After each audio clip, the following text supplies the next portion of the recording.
অস্তিত্ব সুনিশ্চিত করে যে মায়া, সেই মায়াই হলাম আমি।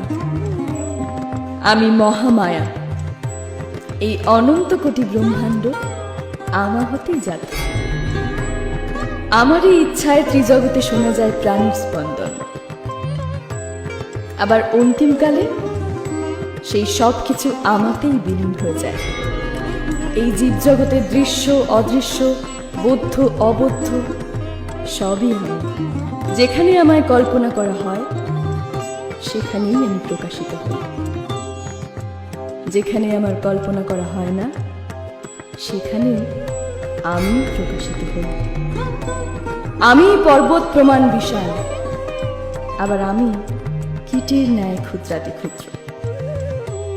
আমি মহাশক্তি, সৃষ্টির মূল আধার। আমি আদ্যা পরাশক্তি। আজ আমারই ইচ্ছায় আমি এক থেকে বহুরূপ পরিগ্রহণ করেছি।